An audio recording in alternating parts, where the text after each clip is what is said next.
আমার দেশ প্রকাশ নিয়ে আমার উৎসাহ দেখে আওয়ামী লীগ ও ফেসিবাদের সহযোগীরা নিশ্চয়ই ধরে নিয়েছে হয় আমার লাজ লজ্জা নেই অথবা আমি একজন উন্মাদ, না হলে এত হেনস্থার পর আবার কি কেউ মিডিয়ায় ফিরে আসে?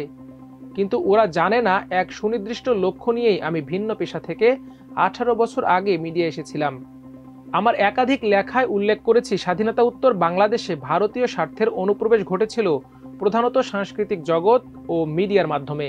একটি রাষ্ট্র সচরাচর রাজনৈতিক আগ্রাসনের আগে সাংস্কৃতিক আগ্রাসনের শিকার হয়। 50 বছরেরও বেশি সময় ধরে ভারত বাংলাদেশের সাংস্কৃতিক অঙ্গনে দেশের স্বার্থ বিরোধী যে পঞ্চম বাহিনী তৈরি করেছিল 2008 সালের পথ চলা থেকে আমার দেশ তাদেরই সাধ্যমতো প্রতিহত করতে চেয়েছে।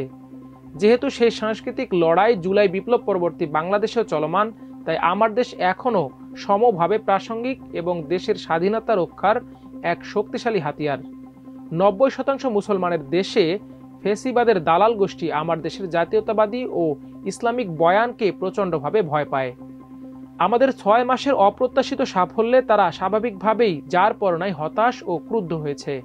2 নম্বর, নাখোশ হওয়ার তালিকায় 2 নম্বরে যে ভারত থাকবে সেটা বলাই বাহুল্য। স্বাধীনতার পর থেকে বাংলাদেশের অন্য কোনো জাতীয় পত্রিকা আমার দেশের মতো করে সরাসরি ভারতের হেজেমনিকে কখনো চ্যালেঞ্জ করেনি। ভারত আমার দেশ নিয়ে কতটা চিন্তিত সেটি আমাদের জনপ্রিয় ইউটিউব চ্যানেল সেদেশে নিষিদ্ধ করার মাধ্যমে প্রমাণিত হয়েছে। শুধু বাংলাদেশ প্রসঙ্গে নয়, আমার দেশে প্রকাশিত বিভিন্ন সংবাদ সমগ্র দক্ষিণ এশিয়ায় ভারতীয় হেজেমনির বিপদ সম্পর্কে পাঠকদের সতর্ক করার চেষ্টা করে যাচ্ছে। নির্বাসিত জীবনে অলিউল্লাহ নোমানকে নিয়ে লন্ডন থেকে প্রায় 2 বছর আমার দেশ অনলাইন চালানোর সময় বহুবার আমাদের সাইট হ্যাক করা হয়েছে। ভুয়া কপিরাইট দাবি করে হোস্ট কোম্পানিকে দিয়ে সাইট বন্ধ করানোর চেষ্টা করা হয়েছে, কিন্তু আমরা হার মানিনি। এখনও আমরা জানি আমার দেশের কণ্ঠরোধ করার ভারতীয় প্রচেষ্টা এদেশের সব সরকারের আমলেই অব্যাহত থাকবে। আমরাও ইনশাআল্লাহ প্রস্তুত থাকব। 3 নম্বর, ফেসিবাদের সহযোগী দুর্নীতিবাজ অলিগার্করাও আমার দেশের পুনঃপ্রকাশে বেজায় অসন্তুষ্ট হয়েছেন। তাদের মনে সারাক্ষণ ভয় কাজ করে, এই বুঝি অলিগার্কদের দুর্নীতি ও ফেসিবাদের সঙ্গে তাদের সম্পর্কের কাহিনী আমাদের কাগজে প্রকাশ পায়। কারণ কোনো কর্পোরেট স্বার্থের কাছে আমার দেশ দায়বদ্ধ নয়। আমাদের পত্রিকার পাঠকরা ইতোমধ্যে জেনেছেন সেই সব প্রতাপশালী অলিগার্কদের একজন 71 টেলিভিশনের মালিক মেঘনা গ্রুপ আমার দেশ পত্রিকা ও আমার বিরুদ্ধে বিপুল অঙ্কের মানহানি মামলা করে পরে সেটি আবার প্রত্যাহার করে নিয়েছে। বিগত 6 মাসে এদের দুর্নীতি সংক্রান্ত বহু সংবাদ আমরা প্রকাশ করেছি। দুর্নীতি নিয়ে কোনো আপোষ আমার দেশ করবে না।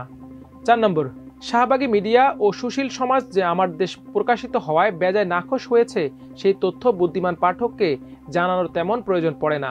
শাহবাগ বনাম শাপলার বয়ানের লড়াই 2013 সাল থেকেই চলমান রয়েছে। আমার ধারণা স্বাধীনতা উত্তর বাংলাদেশের 54 বছরে আজ পর্যন্ত পত্রিকার সবচেয়ে আলোচিত শিরোনাম শাহবাগে ফেসিবাদের পদধ্বনি। মহান জুলাই বিপ্লব প্রমাণ করেছে আদর্শিকভাবে শাপলার কাছে শাহবাগ পরাজিত হয়েছে। সেই শাহবাগী সুশীলদের একটি উল্লেখযোগ্য অংশ এখন ভোল পাল্টে খানিকটা আশ্চর্যজনকভাবে বিএনপির পক্ষপুটে আশ্রয় নিয়েছে। নিরাপদ আশ্রয় থেকে তারা আমার দেশের বিরুদ্ধে প্রচারণা চালিয়ে যাচ্ছে। আমার 21শে পদক প্রাপ্তি নিয়ে এদের মর্মবেদনা প্রায় আত্মনাদে রূপ নিয়েছিল। 5 নম্বর, নাখোশদের তালিকায় খানিকটা আশ্চর্যজনকভাবে 9তম সংযোজন হচ্ছে বর্তমান বিএনপির একটি প্রভাবশালী অংশ।